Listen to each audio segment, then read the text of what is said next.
अखण्डमण्डलाकारं व्याप्तं येन चराचरं तत्पदं दर्शितं येन तस्मै श्रीगुरुवे नमः। शङ्करं शङ्कराचार्यं केशवं बादरायणं सूत्रभाष्यकृतौ वन्दे भगवन्तौ पुनः पुनः। ईश्वरो गुरुरात्मेति मूर्तिभेदविभागिनि योऽहमध्यात्मदेहाय दक्षिणामूर्तये नमः।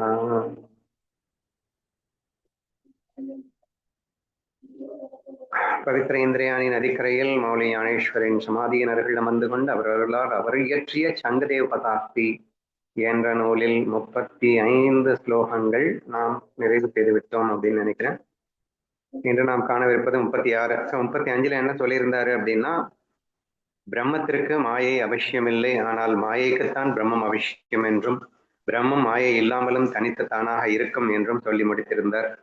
அதன் தொடர்ச்சியாக 36 it is an existence that belongs to no one, a visibility that belongs to no one, and an enjoyment that is purely absolute என்று வருகிறது.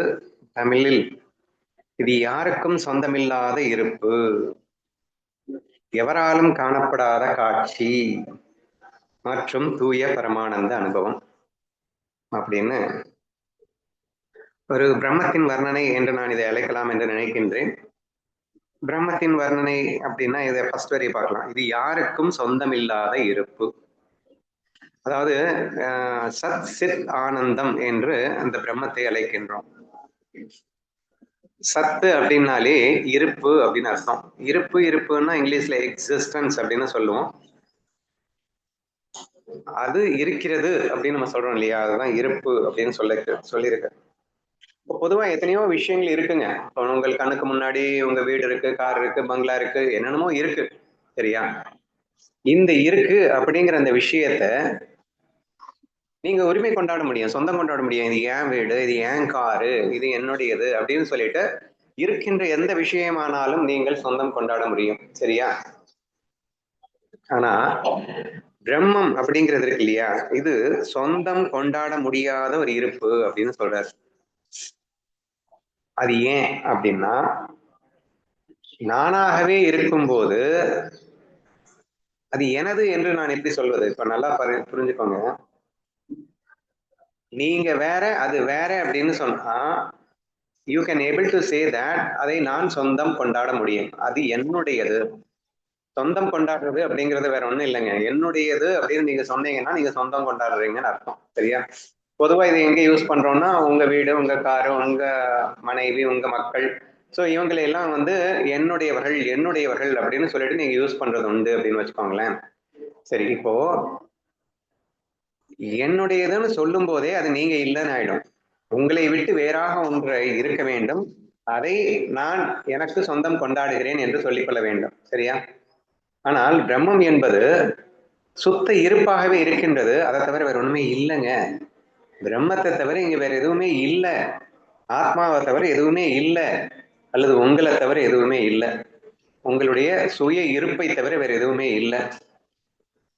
அப்படிங்கிறப்போ அதை சொந்தம் கொண்டாடுவதற்கு இன்னொன்றுன்னு ஒண்ணு வேணும் இல்லையா? ரெண்டுன்னு டுவாலிட்டி இருந்தாதானே நான் அதை என்னுடையது என்று நான் சொல்ல முடியும். அப்போ இது அதுவாகவே நீ இருக்கின்றாய் எனும் போது என்னுடையதுன்ற வார்த்தை அர்த்தமற்ற வார்த்தையாக இருக்கின்றது என்று புரிகிறதா? இருப்பாகவே நீங்கள் இருக்கும் போது அதை நான் சொந்தம் கொண்டாட வேண்டிய அவசியம் இல்லை, அதுவாக இருப்பேன், அவ்வளவே. இப்போ பிரம்மத்தை நான் அடைய வேண்டும் என்பதோ, நான் இப்போது பிரம்மத்தை அடையாமல் இருக்கின்றேன், அதை அடையப் போகிறேன் என்பதோ உண்மை அல்ல. நீ எப்போதும் அதுவாகவே சாஸ்வதமாகவே இருக்கின்றாய் என்பதுதான் உண்மை. நீ ஆத்மஸ்வரூபம்தான். நீ என்ன வேஷத்துல இருந்தாலும் நீ ஆத்மஸ்வரூபம்தான். அது வெளிப்பட்ட தோற்றத்திலே 1000 வேடங்களில் இருக்கலாம், 1000 விதமாக இருக்கலாம். டுவாலிட்டி இல்லவே இல்லையான டுவாலிட்டி இருக்கு. எதுல இருக்குன்னா சும்மா நாச்சுக்கு இருக்கு, பொய்யில இருக்கு, மாயையில இருக்கு, உன்னுடைய வெளி தோற்றத்தில் இருக்கு, உன்னுடைய வெளிப்பாட்டில் இருக்கின்றது, சரியா? உன்னுடைய எக்ஸ்பிரஷன் ஆஃப் லவ்ல இருக்கு. ஆனா உன்கிட்ட எங்க டுவாலிட்டி இருக்கு? அப்போ நீ ஒருவன் மட்டுமே இருக்கின்றாய், நீயே உலகமாக மாயையாக இங்கே வெளிப்படுகின்றாய். சுத்த இருப்பாக இருக்கும் உன்னை நீ எப்படி சொந்தம் கொண்டாட முடியும்? அதனால் இங்கே சொல்லப்பட்டிருக்கிறது இது யாருக்கும் சொந்தமில்லாத இருப்பு என்று. ஓரளவுக்கு தெளிவா இருக்கும் அப்படின்னு நினைக்கிறேன். சோ பிரம்மத்தை இங்கே குறிப்பிடுகிறார், உன்னுடைய சுய இருப்பை குறிப்பிடுகிறார், சுயஸ்வரூபத்தை குறிப்பிடுகின்றார், சுயானந்தத்தை குறிப்பிடுகிறார், அல்லது சச்சிதானந்தத்தை குறிப்பிடுகிறார் அப்படின்னு நீங்க எடுத்துக்கோங்க. சரியா? ஏன்னா அதை யாரும் சொந்தம் கொண்ட முடியாது. ரீசன் அதுக்கு டுவாலிட்டிங்கிறது இல்லை, இன்னொன்னுங்கிறது இல்லை, அதனால அதை சொந்தம் கொண்ட முடியாது. சரி, நெக்ஸ்ட். எவராலும் காணப்படாத காட்சி அப்படின்னு எக்ஸ்ட்ரா ஒரு பாயிண்ட் போட்டார். அது ஏன் அப்படி சொல்லணும்? இப்ப எகெயின் சேம் தான். இப்போ இந்த உலகம் அப்படிங்கிறது உங்களை விட்டு தனித்ததாக இருக்கிறதா? அதை நான் பாக்குறதுக்கு நானே தான் உலகமா விரிஞ்சிருக்கேன் அப்படிங்கிறப்போ நான் என்னை காண வேண்டிய அவசியம் இருக்கிறதா? இப்ப பிரம்மம் என்பது குறிப்பா எவராலும் காணப்படாத காட்சி. எகெயின் சேம் திங் வச்சுக்கோங்களேன். முதல்ல சொன்ன அதே விஷயம்தான். எதையாவது சொந்தம் கொண்டாடணும்னாலும் ரெட்டைகள் வேணும், என்னத்தையாவது பார்க்கணும்னாலும் உன்னை விட்டு அது தனியா வேறையா இருக்கணும், அப்பதான் நீ அதை பார்க்கிறாய் அப்படிங்கிறதுல அர்த்தம் இருக்கு இல்லையா? நான் சகுந்தலாவை பார்த்தேன் அப்படின்னு சொல்லும் போது சகுந்தலா என்னை விட்டு வேறையா இருந்தாதான் நான் அவளை பார்க்க முடியும். அல்லது ஒரு பொருளை பார்க்கிறேன், நான் காரை பார்த்தேன், நான் வீட்டை பார்த்தேன், நீங்க எதை பார்க்கணும்னாலும் அது அந்த வஸ்து உங்களை விட்டு வேறாக இருந்தால் நீங்கள் அதை பார்க்க முடியும் இல்லையா? ஆனா பிரம்மம் அப்படிங்கிற வஸ்து தன்னை விட்டு வேறாக இந்த உலகத்துல எதுவுமே இல்லை, தன்னை விட்டு வேறாக எதுவுமே இல்லை. அப்போ இந்த உலகத்துல எல்லாமே இருக்கிறது அதுவேதான் சும்மா நாச்சுக்கும் தோற்றம் அளித்துக் கொண்டிருக்கிறது. அப்படிங்கிறப்போ பிரம்மம் உலகை காண்கிறது என்ற வார்த்தை அபத்தமான வார்த்தையாகிவிடும். அப்ப பிரம்மம் வேறு உலகம் வேறுன்னு ஆயிடும். அப்பதானே இது அதை காண முடியும். பிரம்மமே உலகமாக இருக்கும் போது பிரம்மம் உலகை காண்கிறது அப்படின்னு சொல்ல வேண்டிய அவசியம் இருக்கா? சரியில்லை. இது எப்படி புரிஞ்சுக்க முடியல அப்படின்னா வேற மாதிரி போலாம். கிருஷ்ணாபில போயிடலாமா? இப்ப கண்ணன் யார் அப்படின்னு கேட்டா, அனைவருக்குள்ளும் அந்தரியாமியாக இருப்பவன் கண்ணன், அனைத்து ஜீவன்களாகவும் இருப்பவன் கண்ணன், அனைத்து உலகங்களாகவும் இருப்பவன் கண்ணன் அப்படின்னு கிருஷ்ணாபில நீங்க தெளிவா புரிஞ்சிருப்பீங்க. சரி, ஓகே. இப்போ டேய், கண்ணன்ட்டேந்து தப்பிக்க முடியாதுடா, இந்த உலகத்துல இருக்கிற சட்டத்துல இருந்து நீ தப்பிச்சிடலாம்டா, ஆனா நீ கண்ணன்ட்டேந்து தப்பிக்க முடியாதுடா, அவன் எல்லா நேரமும் உன்னை பார்த்துட்டே இருக்கான்டா என்றெல்லாம் நம்ம கேள்விப்பட்டிருக்கோம். சரியா? அதாவது அரசாங்கம் நீ ஏதாவது தவறு பண்ணேன்னா அரசாங்கத்துல இருந்து தப்பிச்சிடலாம், தெய்வத்துல இருந்து தப்பிக்க முடியாது அப்படின்னு சொல்லிட்டு. ஏன்னா அவன் எல்லாவற்றையும் பார்த்து கொண்டிருக்கின்றான் அப்படின்னு நம்ம சொல்றோம். ஆனா கண்ணன் பார்த்து கொண்டிருக்கிறான் அப்படின்னு சொல்றதுக்கு கண்ணன் வேறையாகவும் இந்த ஜீவன் வேறையாகவும் இருந்தாதானே இது அதை பார்க்குதுன்னு சொல்றதுக்கு. அனைவருக்குள்ளும் அந்தரியாமியாக இருக்கின்றான் அப்படின்னு சொல்லும் போது கூட அவன் வேற, ஜீவன் வேற அப்படிங்கிற மாதிரி உங்களுக்கு தோணலாம். ஆனால் அவனே அனைத்துமாக இருக்கின்றான் அப்படின்னு சொல்லிட்டா யார் யாரை காண வேண்டும்? யார் யாரை காண முடியும்? தன்னையே தான் காண்பது அப்படிங்கிறது இங்க என்ன அர்த்தத்துல வரும்? அப்போ பொய்யாக இங்கே காண்பது என்பதாக நீங்க எடுத்துக்கொள்ள வேண்டும். சரியா? அப்போ நீங்க ஒரு பெரிய டவுட் வந்துடும். அப்படின்னா பார்க்கலையே இல்லையா, இப்போ உலகம் இது இருக்குல்ல அப்படின்னு சொன்னா ஈஸ்வரன் ஜீவனை காணுதல் என்பது தோற்றத்தில், பொய்த்தோற்றத்தில் காண்பது போன்ற ஒரு காட்சி தெரிகிறது. இப்ப நான் பார்க்கலையா அப்படின்னா இப்போ கிளாஸ் எடுத்தாண்டா சதுரா விடாதுன்னு చెప్పి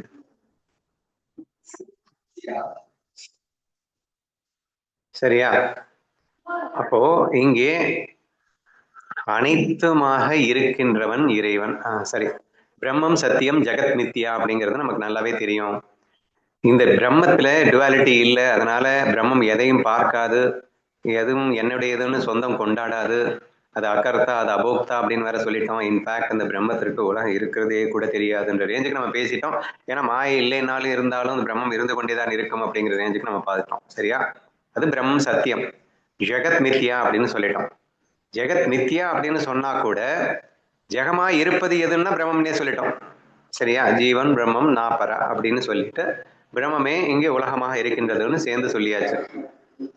இப்போ இங்க என்ன குறிப்பு, பிரம்மத்தின் ரகசியம் இங்கே வர்ணிக்கப்பட்டு கொண்டிருக்கிறது அப்படிங்கிறப்போ, எங்க பிரம்மம் வந்து எதையும் பார்க்காது கேட்காது, அதை பார்க்கணும்னு அவசியம் கூட இல்லை, அது எதையும் மாயே இல்லாம கூட இருக்கு, அதெல்லாம் புரியுதுங்க. ஆனா இந்த பிரம்மம் ஜெகமா வந்ததுக்கு அப்புறம் பாக்குது இல்லைங்க, அது பல ஜீவன்களா வந்ததுக்கு அப்புறம் இந்த ஜீவன் அந்த ஜீவனை பாக்குது இல்லைங்க. அப்ப நீங்க நான் என்ன பார்த்துட்டு தானே இருக்கேங்க, நான் உங்களை பார்த்துட்டு தானே இங்க இருக்கேங்க அப்படின்னு நீங்க கேட்கலாம். சரியா? ஆனா இது உண்மையில பாக்குறதுன்னு சொல்ல முடியாது இல்லையா? பொய் தோற்றத்தில், தோற்றமே பொய், நீயும் பொய் நானும் பொய் அப்படின்னா நான் பாக்குறது மட்டும் உண்மையாயிடுமா? அப்படின்னா என்ன அர்த்தம்? நீங்க ஒரு கற்பனை உலகத்துல இருக்கீங்க, அந்த கற்பனை உலகத்துல ஒரு பெரிய வேர்ல்டு இருக்கு, அதுல ஒருத்தன் இன்னொருத்தரோட பேசிட்டு இருக்கான் அப்படிங்கிறத நீங்க உண்மைன்னு சொல்ல போறீங்களா? அந்த கற்பனை உலகமே பொய், அந்த கற்பனை உலகத்துல ஒருத்தன் இன்னொருத்தனை பார்த்தான் என்பது மட்டும் உண்மையாகி விடுமா? அப்ப மாயையில் நிகழ்கின்ற நிகழ்வை நீ பிரம்மத்தோடு போட்டு கன்ஃபியூஸ் பண்ணாத. இங்கே பிரம்மத்திற்கு என்ன சொல்லப்பட்டிருக்குன்னா, அது எதையும் சொந்தம் கொண்டாட முடியாது, அது எதையும் பார்க்காது அப்படின்னு சொல்லியிருக்காரு. அப்படிங்கிறப்போ இது என்ன சொல்லியிருக்கு? எவராலும் காணப்படாத காட்சி. ஏன் எவராலும் என்று சொல்லப்பட்டிருக்கிறதுன்றது ரொம்ப முக்கியம். ஏன்னா பிரம்மத்தை தவிர வேற எதுவுமே இல்லை, அதனால இருக்கிறதே ஒண்ணுங்கிறப்போ அதை காண வேண்டிய அவசியம் இல்லை அப்படின்னு புரிஞ்சுக்கணும். பியூர் பிரம்மத்துக்கு அகர்த்தா அபோக்தா, எதையும் காணாதது அப்படிங்கிற, எதையும் செய்யாமல் சேவிக்காமல் அந்த பிரம்மத்தின் ரகசியத்தை இங்கே வெளியிடப்படுகிறது அப்படின்றத புரிஞ்சுக்கணும். ஆனா காட்சி இருக்கே, காட்சியில டுவாலிட்டி இருக்கே, அதுல ஒருத்தன் இன்னொருத்தனை பார்த்தானே அப்படின்னு எல்லாம் நீங்க கேள்வி கேட்டீங்கன்னா அது வந்து உண்மை இல்லாத வெறும் தோற்றத்திற்காக, மாயைக்காக, பொய்யாக ஒன்று இன்னொன்றை பார்ப்பது போல் இருக்கின்றது, அது உண்மை அல்ல அப்படின்னு தான் நீங்க புரிஞ்சுக்கணுமே தவிர, இப்ப உண்மையிலேயே பார்க்கிறது அப்படிங்கிறது இல்லை, அதுக்காக பார்க்கறதே இல்லைன்னு இல்லை. ஜீவன் ஜீவனை பார்க்கின்றான் வரும், ஈஸ்வரன் ஜீவர்களை பார்க்கின்றான் அப்படிங்கிறதெல்லாம் பொய், பொய் தோற்றத்தில் பொய்யாக வேஷத்திற்காக மாயைக்காக பார்க்கும் அந்த பார்வை என்பது பிரம்மத்தை சேராது என்று நீங்கள் புரிந்து கொண்டால் போதுமானது. ஏன்னா பிரம்மத்துக்கிட்ட டுவாலிட்டியே இல்லை என்ற ரகசியத்தை புரிந்து கொண்டால் போதும். ஸோ அல்டிமேட்லி இந்த பிரம்ம ரகசியம் என்பது பியூர் பிரம்மத்தை, அகர்த்தா போக்தா என்னது நிர்குணன் நிராகாரன் அப்படின்னு சொல்லக்கூடிய நித்திய புத்த சித்த என்று அழைக்கப்படுகின்ற அந்த ஒரு பிரம்மத்தின் வர்ணனை இங்கே சொல்லப்பட்டதா நீங்கள் எடுத்துக்கிட்டீங்கன்னா உங்களுக்கு கன்ஃபியூஷனே வராது. மாயையில நீ எடுத்துக்கிட்டாலும் அது பொய்யாகத்தானே டுவாலிட்டி இருக்கு, அதனால அது பொருந்தாது அப்படின்னு நீங்க புரிஞ்சுக்கோங்க. இது 2வது வரி. 3 மற்றும் தூய பரமானந்த அனுபவம். தூய பரமானந்த அனுபவம் எகெயின் மாயையின் கலப்பில்லாத அனுபவத்தை தான் இங்க சொல்லியிருக்காருன்னு நினைக்கிறேன். ஆனா என்னை பொறுத்த வரைக்கும் நீங்க மாயையில இருக்கும்போது கூட நீங்க பிரம்மத்தை ரியலைஸ் பண்ணிட்டு இருந்தீங்கன்னா அது தூய பரமானந்த அனுபவம் மட்டும்தான் இருக்கும். ஏன்னா தூய பரமானந்த அனுபவம் தான் விதவிதமா வெளிப்படுது. வெளிப்பாட்டுல தூயதுன்றது இருக்காதுங்க. ஒருத்தன் அடிப்பான், கத்துவான், கோவப்படுவான், எல்லாமே இருக்கும். அது தூய வெளிப்பாடாக இருக்காது. ஆனா தூய பிரம்மமே தான் இப்படி வெளிப்பட்டு கொண்டிருக்கிறது. அப்ப தூய பரமானந்தமே தான் இப்படி வெளிப்பட்டு கொண்டிருக்கிறது. அப்ப பிரம்மம்னாலே அது பரமானந்தம் தானே, அது பியூர் தானே. பிரம்மத்துக்கிட்ட இம்பியூர் எங்க இருக்கு? இப்போ பொய்யாக இம்பியூர் வந்துருச்சு அப்படின்னா அது எப்படி நீ வந்து நிஜமாவே வந்துருச்சுன்னு சொல்லிட முடியுமா? அதனாலதான் நான் எப்பயுமே சொல்லுவேன், பிரம்ம மாயையில இருக்கும்போது கூட அது பியூர் தான். இம்பியூர் மாதிரி தெரியும் அப்படிங்கிறதுக்காக அது இம்பியூர் ஆயிடும்னு சொல்ல முடியுங்களா? நடிகன் வந்து என்னதான் மோசமான வேஷத்துல நடிச்சுக்கிட்டு இருந்தாலும் அவன் பியூர் தானேங்க. தோற்றத்தில் அவன் இம்பியூர் போல் தோற்றம் அளித்துக் கொண்டெல்லாம் அது பொய்யாக தோற்றம் அளித்துக் கொண்டிருக்கிறது. உண்மைன்னு பார்த்தீங்கன்னா அங்கே பியூர் மட்டும்தான் இருக்கு. பொய்யில வேணா இம்பியூர் இருக்குன்னு வச்சுக்கோங்க, இப்ப இல்லவே இல்லாததுல இம்பியூர் இருக்குன்னு வேணா வச்சுக்கோங்க. இருப்பதில் அங்கே உண்மை மட்டும்தான் இருக்கிறது. அது மீன் சுத்தம் பியூர் மட்டும்தான் இருக்கிறது என்று நாம் எடுத்துக்கொள்ள வேண்டும். ஸோ 3வது தூய பரமானந்த அனுபவம். 2 ஆங்கிள் இருந்து எடுத்துக்கோங்க. தூய பரமானந்த அனுபவம் அப்படிங்கிறது டீப் ஸ்லீப்ல மாயையின் கலப்பில்லாது இருக்கும் போது, மனதின் டச் இல்லாம எண்ணங்களே இல்லாமல் இருக்கும்போது, சுத்த இருப்பாக இருக்கும்போது ஏற்படுகின்ற ஒரு அனுபவம் அப்படின்னு சொன்னோம். நம்ம நேற்று டிஸ்கஸ் பண்ணும்போது அது கொஞ்சம் மரக்கட்ட மாதிரி இருக்குன்றதுக்காக நமக்கு பிடிக்காத மாதிரி இருக்கும் அப்படின்னு எல்லாம் நான் சொல்லிட்டு இருந்தேன். அப்படி இல்லை, அதுதான் நம்மளுடைய ரியல் ஸ்வரூபமே. நம்ம இந்த மனதை கொண்டு நம்ம பார்க்கறதுனால அது நமக்கு பிடிக்காத மாதிரி தெரியுது. மனதை நீக்கிட்டு பார்த்தீங்கன்னா அதுதான் சுகம், அதுதான் பிரம்மன்றதை நீங்க ரியலைஸ் பண்ண முடியும். மனதை நீக்கிறது அப்படிங்கிறது மனசா நினைச்சுக்குது இதுதான் சுகம் அப்படின்னு சொல்லிட்டு. அப்படிலாம் எதுவுமே இல்லைன்னு அந்த மனசை ஸ்டாப் பண்ண மொமெண்ட்ல நீங்க புரிஞ்சுக்க வேண்டிய விஷயம் என்னன்னா, பிரம்மம் தான் தூய ஆனந்தம் என்பதை உங்களால் புரிந்து கொள்ள முடியும் அப்படின்னு நினைச்சுக்கோங்க. சரியா? அப்போ ரெண்டு ஆஸ்பெக்ட்ல பார்க்கலாம்னு சொன்னேன். அந்த ஃபர்ஸ்ட் ஆஸ்பெக்ட் வந்து மாயையின் கலப்பில்லாமல் இருக்கும் போதும் பிரம்மம் தூய ஆனந்தத்தில் தான் இருக்கிறது, தூய பரமானந்தத்தில் தான் இருக்கிறது. நெக்ஸ்ட் இப்ப மாயையின் கலப்போடு இருக்கும்போது அப்படின்னா நீ கண் விழித்து நீ இந்த மாயைக்குள்ள வந்துட்ட, மனசுக்குள்ள டச் ஆயிட்ட. மனசுல டச் ஆனதுக்கு அப்புறமும் கூட அந்த பரமானந்தமே, அந்த தூய பரமானந்தமே மாயையில் வெளிப்படுகிறது. வெளிப்பாடுல நமக்கு வித்தியாசம் தெரியும். வெளிப்பாட்டுல சுகம் பரமானந்தம் என்ன, அழுகை கூட இருக்கும், சோகம் கூட இருக்கும், துக்கம் எல்லாம் வேணா இருக்கலாம். பட் அந்த சோகம், துக்கம், பயம், கோபம் அப்படிங்கிறது எல்லாமே அந்த தூய பரமானந்தத்தின் வெளிப்பாடு என்றுதான் நீங்கள் புரிந்து கொள்ள வேண்டும். அப்படின்னா என்ன? பிரம்மம் மாயையின் கலப்பில்லாமல் இருக்கும் போதும் தூய பரமானந்தமே, மாயையின் கலப்போடு இருக்கும் போதும் தூய பரமானந்தமே. பிரம்மம் கரப்டே ஆகாது. பிரம்மம் தூயதுன்னா அது எப்போதும் தூயதே. அது மாயையில் இருந்தாலும் தூயதே, மாயையில் இல்லைனாலும் தூயதே என்ற விஷயத்தை நாங்கள் தெளிவாக புரிந்து கொள்ள வேண்டும். சரியா? ஸோ இந்த 3 பாயிண்ட் தான் இங்க சொல்லியிருக்காரு. உங்களுக்கு என்ன தோணுதோ சொல்லுங்க.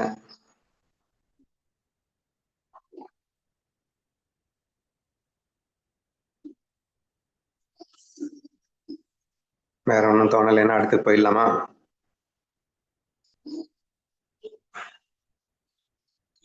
முப்பத்தி 7வது ஸ்லோகம். ஓ சங்கதேவா, you are the son of Vadeshwar, as pure as a grain of camphor. Listen to this word of the self that I speak to you. ஓ சாங்கியனே, சாங்கதேவரை வந்து கூப்பிடுறாரு. இந்த மாதிரி நம்ம பேரெல்லாம் போட்டுக்கோங்க. ஞானதேவர் வந்து ஓ ஸ்ரீ அப்படின்னு என்னை பார்த்து கூப்பிடுற மாதிரி நான் எடுத்துக்கிறேன். வதேஸ்வரின் புதல்வனே, இங்க வதேஸ்வர் அப்படின்னா காட் இறைவன் அப்படின்னு வச்சுக்கணும். ஈஸ்வரனின் புதல்வனே, நீ கற்பூர துகள் போன்ற தூய்மையானவன், நான் உனக்கு சொல்லும் ஆத்மா.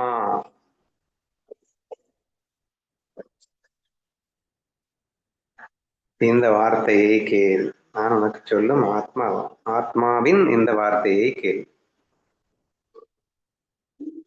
ஞானேஸ்வர் வந்து அவரை வந்து சங்கதேவரோட ஆத்மா அப்படிங்கிற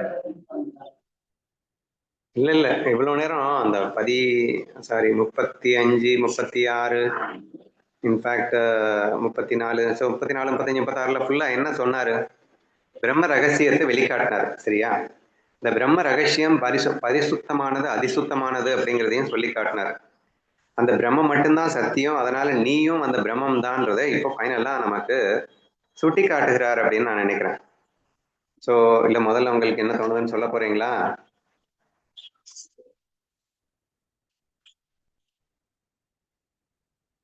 ஓ மஞ்சு தீபிகாவே அப்படின்னு சொல்லிட்டு என்ன சொல்றாரு? ஈஸ்வரன் புதல்வியே, நீ கற்பூர துகள் போன்ற தூய்மையானவள், நான் உனக்கு சொல்லும் இந்த ஆத்மாவின் வார்த்தைகளை அல்லது ரகசியங்களை கேள் அப்படின்னா என்ன அர்த்தம்?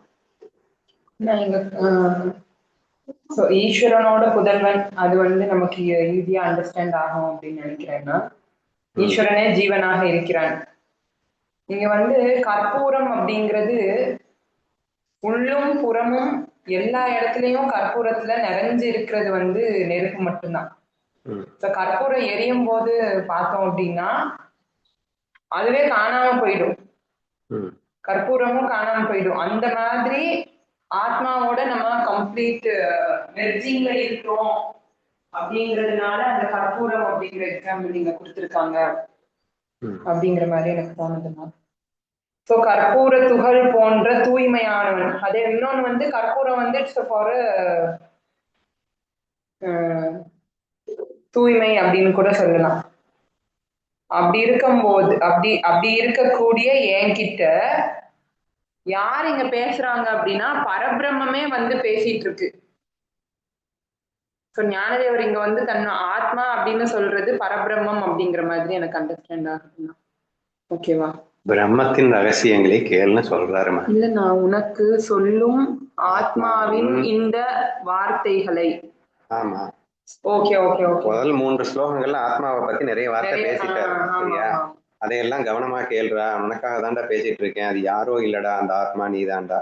சரி, அவ சொல்லணும்னு நினைக்கிறாரு. சரியா? அப்ப நம்மளை அழைத்து சொன்று நீ ஈஸ்வரனின் புதல்வன் அப்படின்னு நமக்கு முதல்ல வந்து ஒரு புகழாரம் சூட்டிக் கொள்கிறார். நெக்ஸ்ட் நீ கற்பூர துகள் போன்று தூய்மையானவன் அடுத்த ஒரு புகழாரம் சூட்டுகிறார். ஏன்னா நான் இப்பதான் சொன்னேன், தூய பரமானந்தத்தின் வெளிப்பாடுன்றதை நம்ம போன ஸ்லோகத்துல எக்ஸ்பிளைன் பண்ணும்போது அது நீ மாயையில இருந்தாலும் தூய பரமானந்தத்தின் வெளிப்பாடு தான், மாயையில இல்லாம இருந்தாலும் தூய பரமானந்த அனுபவம் தான் அப்படின்னு சொல்லியிருந்தேன் இல்லையா? இப்ப இதை சுட்டி காட்டுறாரு. இப்ப சங்கதேவ வந்து மாயில தான் இருக்காரு, ஆனாலும் கற்பூர துகள் போன்ற தூய்மையானவன் அப்படின்னு சொல்றதுக்கு ரீசன் என்னன்னா, நீ மாயையில இருந்தாலும் தூய பரமானந்தம் தான், யார் இல்லைன்னு சொன்னது. ரெண்டாவது, அந்த ஈஸ்வரனின் புதல்வனடா, ஈஸ்வரன் சொல்லவே வேணாம், சுத்த சாத்வீகன், அவனோட புள்ளடா நீ வந்து சுத்த சாத்வீகத்தின் புதல்வன், மேலும் பரமானந்தத்தின் அதே பரமானந்த அனுபவத்தை இருப்பவனே நீ.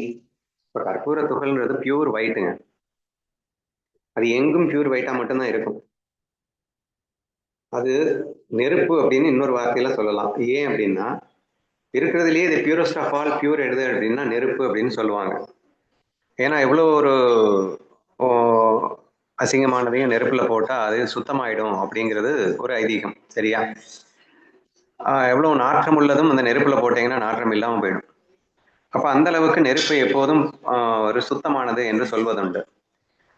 அப்ப பொதுவா எதை எரிச்சாலும் நெருப்பு தான் அப்படின்னா கூட, எதா எரிச்சதுக்கு அப்புறம் சாம்பல்னு ஒண்ணு மிஞ்சும், சம்திங் அது மிஞ்சும் போது அப்போ அது வந்து நெருப்பு இல்லைன்னு சொல்ல வேண்டியது இருக்கு. நெருப்புன்னா அதுவும் நெருப்பாகணும் இல்லை, அது நெருப்பாக மாட்டேங்குது. அப்போ கொஞ்சம் பியூரிட்டி கம்மியா இருக்குமோ அப்படின்றது மற்ற விஷயங்களுக்கு வேணா வரலாம், கற்பூரத்துக்கு வராது. கற்பூரத்தை எரிச்சீங்கன்னா அங்க சாம்பல் மிஞ்சாது, அது பியூர் நெருப்பாவே மாறிடும். அப்போ ஆட்டோமேட்டிக்கா பியூர் நெருப்புக்கு எக்ஸாம்பிள் சொல்லணும்னா கற்பூரத்தை சூப்பரா சொல்லலாம். அப்படி பியூரானவன் நீ என்று நம்மை பார்த்து ஞானதேவர் சொல்லுகின்றார். அதனால நான் சொல்லும் இந்த ஆத்ம ரகசியங்களை கவனமாக கேள் அப்படின்னு சொல்லி அந்த 3வது வழியில சொல்றாரு. ஏன்னா நீங்க கேட்கும்போது என்ன கேட்பீங்கன்னா, மேல 2-3 வார்த்தைகளை ஸ்லோகங்கள் என்ன பார்த்தோம் அப்படின்னா, பலவிதமான அறிவுகள் ஒன்றோடொன்று தொடர்புடையவை. அதாவது நீ பார்க்கும்போது ஒருத்தன் வேற உணர்வுல இருப்பான், நீ வேற உணர்வுல இருப்ப, யார் எந்த உணர்வுல இருந்தாலும் பின்னணியில இருக்கிறத ஆத்மாங்கிறது ஒண்ணுதான்டா. அலைகள் 1000 தான் இருந்தாலும் கடல் அப்படிங்கிற அந்த அடிப்படையில நீ பார்த்தேன்னா எல்லாமே ஒண்ணுதான்டா அப்படிங்கிற ரகசியத்தை சொன்னாரு. அதுவும் இல்லாம இந்த கடல் அலைகள் இல்லாமலும் இருக்கும், நீ இந்த உலகம் இல்லாமலும் இருக்க முடியும் அப்படிங்கிற ரகசியத்தை சொன்னாரு. அடுத்து நீ யாருக்கும் சொந்தம் இல்லாத இருப்பு, அதாவது இந்த டுவாலிட்டி அப்படிங்கிறது உங்ககிட்ட இல்லவே இல்லை. அதனால இந்த காட்சி உனக்கு தெரிஞ்சாலும் அது பொய் காட்சி தான், அது அதுல இருமையில் இல்லை. இருமைகள் இருப்பது போன்ற ஒரு காட்சி தென்படுகிறதே, அது உண்மை இல்லை. ஆதலால் உன்னால் அது காணப்பட முடியாதது, ஏனென்றால் உனக்கு 2வதுன்னு எதுவுமே இல்லை அப்படின்னுட்டு சொன்னாரு. பிளஸ் நீ யாரையும் சொந்தம் கொண்டாட முடியாது, ஏன்னா நீ தான் எல்லாமா இருக்க. இப்போ இந்த ரகசியங்கள்லாம் சொல்லும்போது நம்ம யாருக்கோ சொல்றாருன்ற மாதிரி கேட்டுட்டு இருப்போம், பெரிய பெரிய ஞானிகளுக்கு சொல்றாங்க போல அப்படிங்கிற மாதிரி கேட்டுட்டு இருப்போம். இப்போ நம்ம ஒருவேளை ஞானி ஆச்சுன்னா, நம்ம ஞானி ஆன பிறகு நமக்கு இப்படி ஒரு அனுபவம் வரும் போல என்றெல்லாம் நமக்கு தோணும் இல்லையா? அப்படி இல்லைங்கிறத சொல்ல வர்றாருங்க. இப்ப நான் பேசிட்டு இருக்கிற இந்த அனுபவங்கள் எல்லாம் நீ தூயவன் அப்படிங்கிறது நீ ஞானி ஆனதுக்கு அப்புறம் தான் தூயவன் கிடையாது, நீ இப்பவே தூயவன் தான். ஏன்னா பிரம்மம் இப்பயுமே தூயதுதான், 1000 வேஷத்துல இருக்கட்டுமே, ஆனாலும் அது தூயது தானே. அதுக்கு எப்படி பியூர் ஆகும்? வேஷத்துல இம்பியூர் இருக்கலாங்க, ஆனா வேஷம் எவ்வளவு மோசமா இருந்தாலும் வேஷம் போட்டவே எப்பயுமே பியூர் தானேங்க. பிரம்மம் எப்படிங்க இம்பியூர் ஆகும்?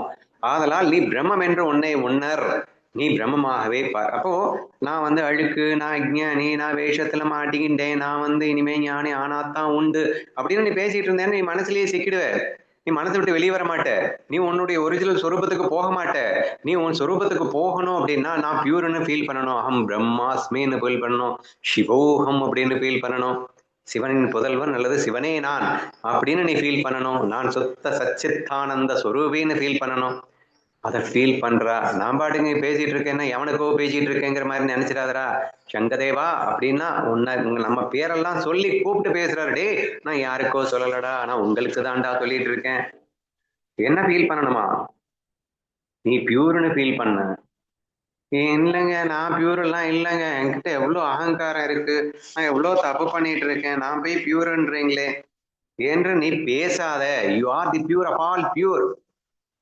அதாவது ஆடுவோமே பள்ளு பாடுவோமே ஆனந்த சுதந்திரம் அடைந்து விட்டோம் என்று சுதந்திரத்துக்கு முன்னாடியே பாரதிதாசன் பாடிட்டாராம். அது கூட ஒருவேளை பொய்யா இருக்கலாம். ஆனா இங்க சாஸ்திரம் சொல்லுவது, நீ எப்போதும் சுதந்திரமானவனே. நீ ஞானி ஆனதுக்கு அப்புறம்தான் சுதந்திரமானவன் அல்ல, ஞானி ஆனதுக்கு அப்புறம்தான் பரிசுத்தமானவன் அல்ல. நீ எப்போதும் பரிசுத்தமானவனே. உன்னிடம் அழுக்குங்கிறது பட முடியவே முடியாது. Therefore feel that you are that Parabrahma என்று நம்ம ஃபீல் பண்ண சொல்கிறார். அப்போ நம்ம நேற்று பார்த்த மாதிரி தான், ஏன் இவ்வளவு பிரம்ம ரகசியங்களை புரிந்த பிறகு கூட எனக்கு அனுபவம் வரல அப்படின்னா, where we give the value அப்படிங்கிறது ஒண்ணு இருக்குல்ல. பிரம்மம் சத்தியம் அப்படிங்கிறதுக்கு வேல்யூ கொடுக்குறியா? ஜெகத் மித்யா அப்படிங்கிறத நீ அந்த உண்மைக்கு வேல்யூ கொடுக்குறமா? ஜெகத் சத்தியாங்கிறதுக்கு தான் வேல்யூ கொடுக்குறீங்க. என்னதான் புரிஞ்சிருச்சு ஜெகத் மித்யான்னு புரிஞ்சுக்கிறதுக்கு வேல்யூ கொடுக்குறியா? ஜெகத் சத்தியாங்கிறதுக்கு வேல்யூ கொடுக்குறியா? மறுபடியும் ஜெகத்தை உண்மையா பார்த்தா எல்லாரும் நடந்து ஐயோ நடக்குது, என்ன நடக்குதுங்க, நடக்கவே இல்லை, என்ன நடந்தாலும் அது பொய், அது மாயா அப்படின்னு பார்க்க தெரியல. இல்ல வைனா நீ மாயையா பார்க்கல, நீ மாயை அப்படின்னு நினைக்கல, மாயைன்னு நம்பல அப்படின்னு தானே சொல்ல வேண்டியது இருக்கு. சோ தேர்ஃபோர் அப்படி நீ இருக்காத, நீ பிரம்மம்னு ஃபீல் பண்ண, நான் பரிசுத்தமானவன்னு ஃபீல் பண்ண. இதெல்லாம் கண்டிப்பா ஒரு சாத்வீக குணம் படைத்தவர்கள்கிட்ட தான் சொல்லணுங்க. நான் நீங்கெல்லாம் சாத்வீக குணம் இருப்பவர்கள் அப்படின்னு நம்பி பேசிட்டு இருக்கேன். ஒரு பக்கா கிரிமினல் கிட்ட, ஒரு தமசு கிட்ட, ஒரு ரஜஸ்ட ஃபுல் அண்ட் ஃபுல் லாக் ஆயிட்டு இருக்கக்கூடிய ஒருத்தன்ட்ட நம்ம இந்த பிரம்ம ரகசியங்களே சொல்லக்கூடாதுன்னு அவரே சொல்லியிருந்தாரு. இது மேலான ஒரு பிரம்ம ரகசியம். பியூர் சாத்விக் மைண்ட்ல உள்ளவங்களுக்கு இது கண்டிப்பான தேவையான ஒரு விஷயம். ஏன்னா ஓரளவுக்கு அவங்க அந்த ரஜோ தமோ குணங்களை விட்டு விட்டு பியூரா மாறிட்ட பிறகு அவங்களுக்கு இந்த பிரம்ம ரகசியம் புரியப்பட வேண்டும். அவர்கள் இன்னும் மனதிற்குள்ளே இருக்கக்கூடாது. ஸோ அவங்களுக்குள்ள என்னதான் இன்னமும் மனசுல ஏதாவது கரப்ஷன் இருந்ததுன்னா மனம் நாளல்ல என்ற ஃபீலிங்க்கு வரணும். மனமே நாளல்லன்னு நீ பிரம்மம்னு ஃபீல் பண்ண ஆரம்பிச்சிட்டேன்னா மனசுல அழுக்கு இருந்தான்னு போனான்னு எப்படி வேணா இருந்துட்டு போகுது அப்படின்னு சொல்லிட்டு நீ பிரம்ம ரகசியத்துக்குள்ள செல்லும் போது மனதை பற்றிய கவலை தேவையில்லைதான். ஆனால் மனதே பயங்கர அழுக்கோடு இருக்கின்ற தமசுக்குள்ள லாக் ஆயிட்டு இருக்கக்கூடிய ஒருவனுக்கு மனதை சுத்தப்படுத்த வேண்டிய அவசியம் இருக்கின்றது. ஸோ தேர்ஃபோர் இந்த கிரந்தம் எதற்காக சொல்லப்படுகிறதுன்றதை புரிஞ்சுக்கோங்க. So I am not giving this statement for every one. நீ பியூர்னு யாரை சொல்லலாம் அப்படின்னா, நீ சாத்விக் மைண்ட்ல இருக்கக்கூடியவனை பார்த்து நீ மனசை கணக்கெடுக்காத, மனசை விட்டுட்டு நீ பிரம்மம்னு பார்த்தேன்னா நீ தான்டா பியூர். ஏன்னா அவனுக்கு தான் புரியும், அவன் தான் மனசை விட்டு விலகி தன்னை உணர முடியும் என்ற காரணத்தினால் அதை சொல்லுவதாக நீங்கள் புரிந்து கொள்ள வேண்டும். சரியா? சாந்தேவ் மகாராஜுக்கு சொன்ன மாதிரி எல்லாருக்கிட்டையும் அவர் சொல்லுவாரு அப்படின்னு ஒரு கேள்விக்குறிதான் அப்படின்றத நீங்க புரிஞ்சுக்கோங்க. ஓகேவா? ஸோ நீ கற்பூரத்துக்குள் போன்ற தூய்மையானவன் அப்படின்னு யார் ஃபீல் பண்ணணும்னா, சாத்விக் மைண்ட் வரைக்கும் எட்டிய நம்ம தாராளமா ஃபீல் பண்ணிக்கலாம். அப்படி ஃபீல் பண்ணினா மட்டும்தான் மனசை விட்டு வெளியே வர முடியும். மனசுல இருக்கிற கரப்ஷனோட நீங்க ஒட்டிக்கிட்டு நான் தான் கரப்ஷன் சொல்லிக்கிட்டு இருந்தீங்க அப்படின்னா அது ஒண்ணுமே வேலைக்கு ஆகாது. ஏன்னா மனசுல கரப்ஷன் இருக்கத்தான் செய்யும். ஏன்னா அது நீங்க சாத்விக் மைண்டே வந்துட்டா கூட முன் ஜென்ம வினைகளின் காரணமாக சில தாட்ஸ் ஓடி வரும். நீங்க இப்ப பியூர் ஆயிட்டீங்க, அந்த தாட்ஸை நீங்க எக்ஸிக்யூட் பண்ண மாட்டீங்க. ஆனா தாட்ஸ் வரும், ஐயோ தாட் வந்துருச்சு ஏன்ற நான் இன்னமும் அப்ப நான் அழுக்கு இருக்கா அப்படின்னு உட்காந்துட்டுலாம் ஆராய்ச்சி பண்ணிட்டு இருக்காது. அதுக்கு மேல பூர்வ கர்மானுசாரத்தால் என்ன வேணா தொலையட்டும் அப்படின்னு சொல்லிட்டு நான் மனம் அல்லன்னு விலகி வந்துடு. நான் பிரம்மம்னு ஃபீல் பண்ண, நான் சுத்த சாத்வீகன் அப்படின்னு. சுத்த சாத்வீகனை விட இந்த என்ன சொல்றது, கற்பூர துகள் போன்ற தூய்மையானவன்னு ஃபீல் பண்ணு, பிரம்மம்னு ஃபீல் பண்ணு என்ற ஒரு விஷயத்துக்குள்ள நீங்க என்ட்ரி ஆனீங்கன்னா தான் நீங்க மனதை விட்டு வெளியே வர முடியும், உங்கள் பிரம்ம ஸ்வரூபத்தில் நீங்கள் திளைக்க முடியும் என்ற காரணத்திற்காக நான் இதை உனக்கு சொல்லிக்கிட்டு இருக்கேன். நான் சொல்லும் இந்த உண்மையான உனக்கு சொல்லும் ஆத்மாவின் இந்த வார்த்தைகளை எல்லாம் கவனமாக கேளப்பா. சோ அதை ஃபீல் பண்ணப்பா. என்ற ஒரு ஆதங்கத்தோடு ஞானதேவர் இந்த ஓவியை பிரசன்ட் செய்வதற்கதாக நான் காண்கின்றேன். உங்களுக்கு ஏதாவது தோணுதா?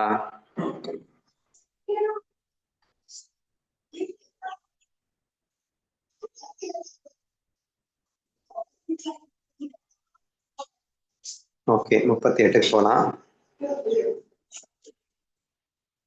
Dhyaneshwar says, my speaking to you and you are listening to me is like one palm of the hand shaking the other palm. எல்லாம் வேற லெவலுங்க.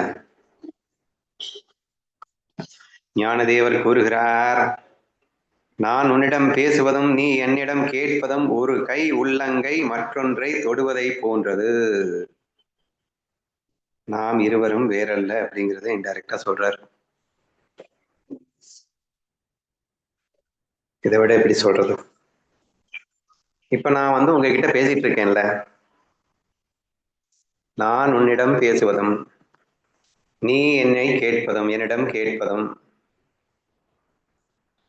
இது ரெண்டும் எப்படின்னா ஒரு கை இன்னொரு கையை தொடுவதை போன்றது அப்படின்னு புரிஞ்சுக்கோங்க.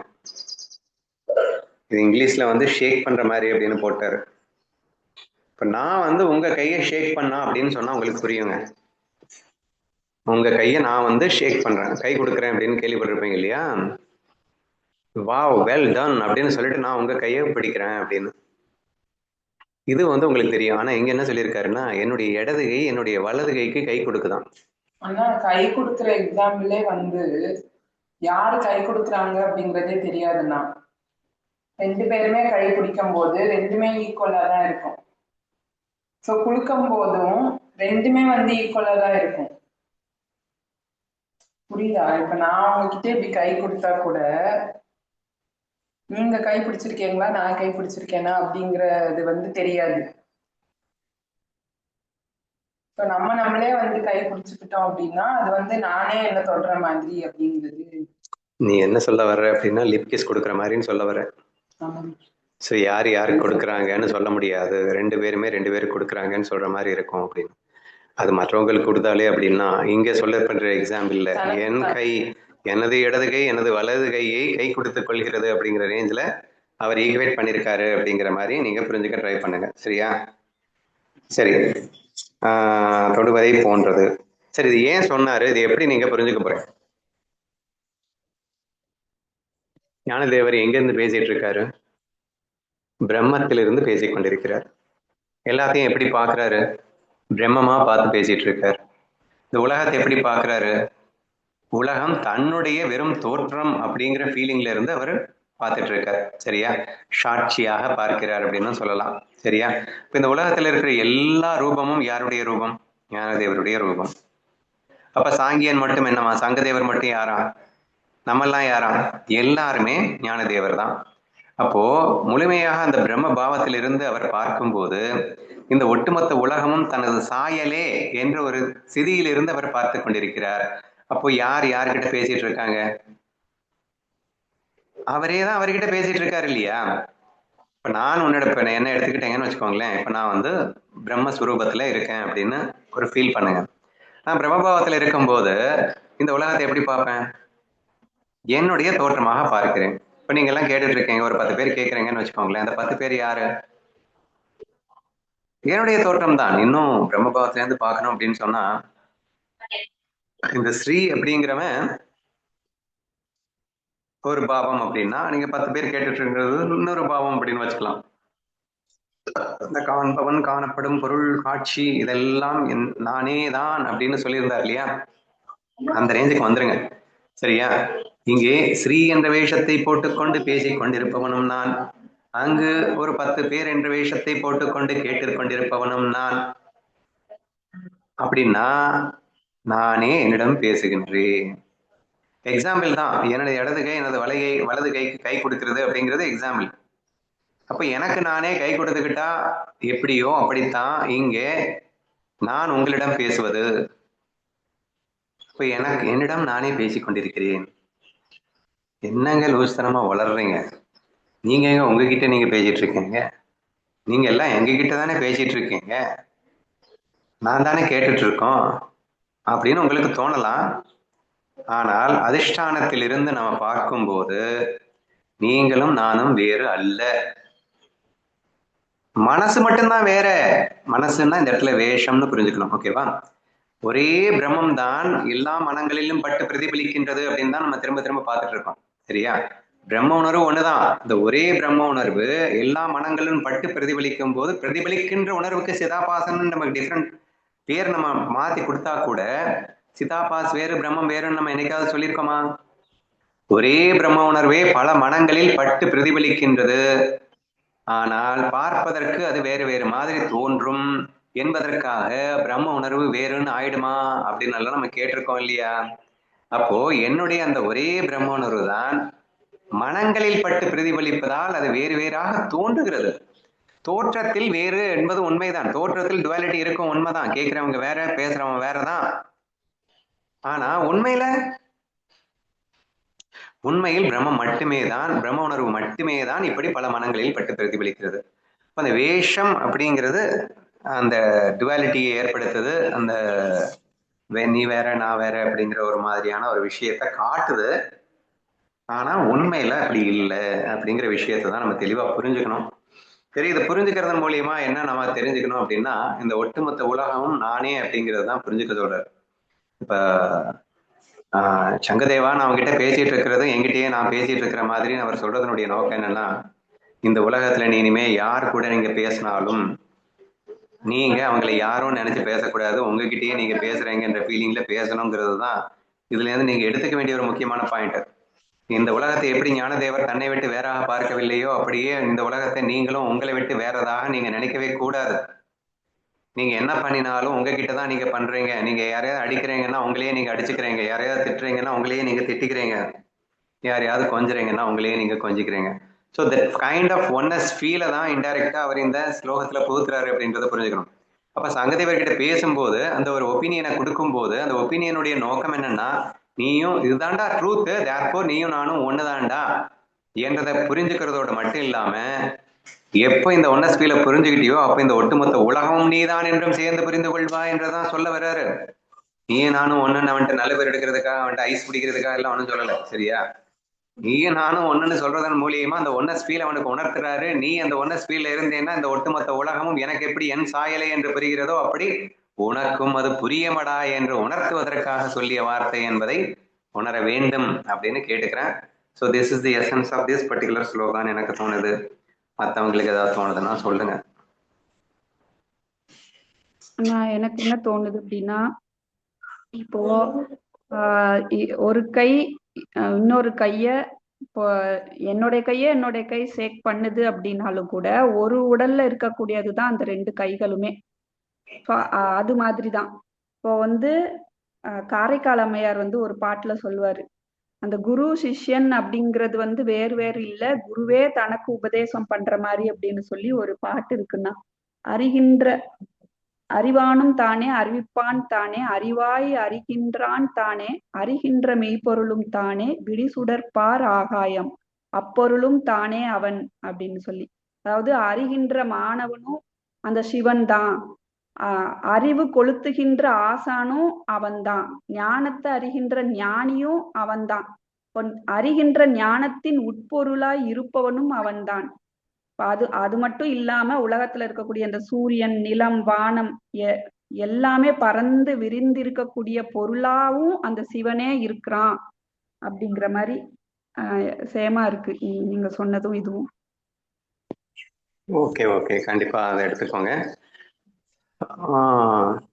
இன்னொரு பெரிய ரகசியம் தெரிஞ்சுக்கோங்க. இப்ப நான் எல்லாம் உங்ககிட்ட பேசிட்டு இருக்கேன்ல, என்ன நினைச்சு பேசிட்டு இருக்கேன்னு நினைக்கிறீங்க? உங்களுக்கு ஒண்ணுமே தெரியாது, எனக்கு எல்லாம் தெரியும், நான் உங்களுக்கு சொல்லி கொடுக்குறேன் அப்படின்னு நினைச்சு பேசிட்டு இருக்கேன்னு தானே நினைச்சிட்டு இருக்கீங்க. தயவு செய்து ஒண்ணு புரிஞ்சுக்கோங்க. மேபி இந்த உலகியல் அறிவுன்னு சொல்றோம் இல்லையா, இந்த உலகியல் அறிவு வேணா நம்ம எனக்கு தெரியும் உங்களுக்கு தெரியாதுன்னு சொல்லிக்கலாங்க. உங்க சொரூபம் உங்களுக்கு தெரியாம போகுமாங்க? உங்க சொரூபத்தை நான் காட்டி கொடுக்கணுமாங்க? என்ன ஒரு கொடுமை பாத்தீங்களா? கொடுமைன்னு இல்லை, அதுல இருந்தே நல்லா தெரியுது பொய் அப்படின்னு. So it's a very simple fact to understand that whatever I teach, அதாவது நான் இப்ப பேசிட்டு இருக்க இந்த பிரம்ம ரகசியங்கள் என்பது பிரம்மத்திற்கே பேசிக் கொண்டிருக்கின்றேன் என்றால் அது எப்படிங்க பிரம்ம ரகசியமாகும்? நானும் பிரம்மம் நீயும் பிரம்மம், இந்த பிரம்ம ரகசியத்தை பிரம்மம் பிரம்மத்திடம் பேசுகிறதா? பிரம்மம் பிரம்மத்துக்கிட்ட என்ன ரகசியம் பேச? பிரம்மத்துக்கு என்ன தெரியாதுன்னு சொல்லிட்டு பிரம்மத்தை வந்து அப்ப இல்லைங்க, நீயும் பிரம்மம்னு நீங்க தெரிஞ்சுக்கிட்டீங்க, நான் பிரம்மம்னு நான் தெரியல இல்லை, அதனால எனக்கு அந்த ரகசியம் புரியல இல்லை, அதனால நீங்க சுட்டி காட்டுறீங்க. பிரம்மத்துக்கு எப்படிடா பிரம்மம் தெரியாம போகும்? சுயம் பிரகாசமாக சுயானந்தமாக ஒளிந்து கொண்டிருக்கிற பிரம்மம் தன்னை மறக்கத்தான் முடியுமா? So it's totally impossible. சரியா? தயவு செய்து நல்லா புரிஞ்சுக்கோங்க. நீங்க வந்து எனக்கு வந்து இன்ஜினியரிங் தெரியாது, டாக்டர் தெரியாது, அது தெரியாது, இது தெரியாது, அதெல்லாம் கத்துக்க போனேன், அதெல்லாம் தெரியாம இருக்கலாங்க.